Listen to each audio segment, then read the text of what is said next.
I had to draw the picture. I started with that,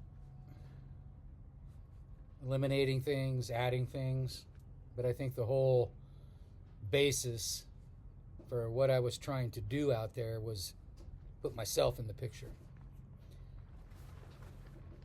And once I did that, it started to become a reality. And I was out in those places because I thought about it. I put the energy, the intention into being there in these beautiful places, whether it was a glacier or mountains, down a river.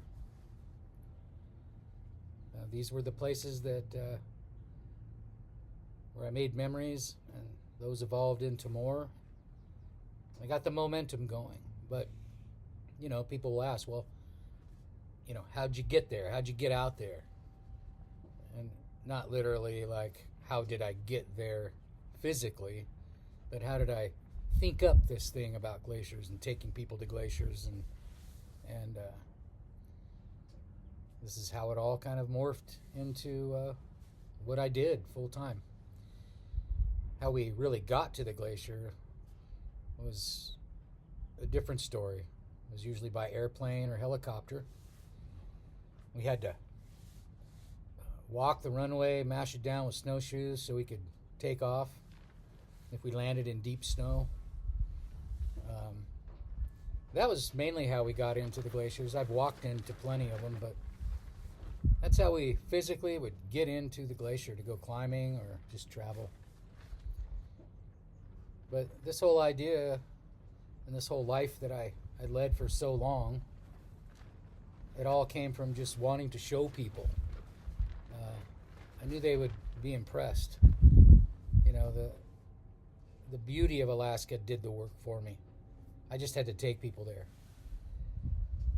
And I made it my office. This was my office, standing on ice, showing people,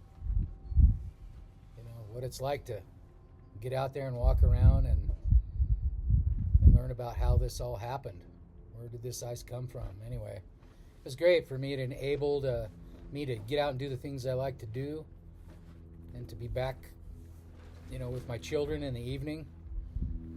This is once I got out of expeditions and started doing things like helicoptering to the glacier with groups of people for the day. I took what I had, those old tools, and made it into what I wanted to. And then, after quite a few years, that being out here in the glaciers and ice turned into bike trips. And nobody ever showed me how to do this stuff or told me about it, really. It's just stuff I wanted to do. And got out there and did it. The bike trips, it was easy for me because I just sort of naturally flowed into bicycle travel.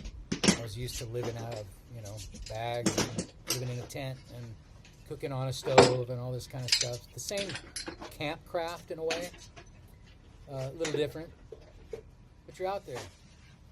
I liked being out there alone for a change. In the mountains, I was usually with someone else or a group of people, but this gave me a chance to kind of venture out quietly, meditate in the saddle, and that's what all this kind of developed into. And now I'm out on the bike most of the time, looking for new things, noticing new things, meeting new people, creating new relationships, new friends. A lot of my friends up in Alaska and in my climbing days, they're kind of in the past. I still talk to them occasionally, but now I'm out on the bike. I meet a different group of people.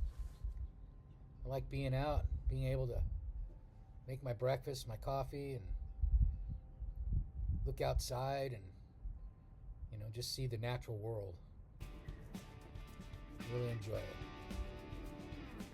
This last year was another magnificent trip on the Eastern Sierra, and I plan on doing more. And we'll just kind of keep rolling along. Don't make too many plans these days. Kind of let things develop on their own.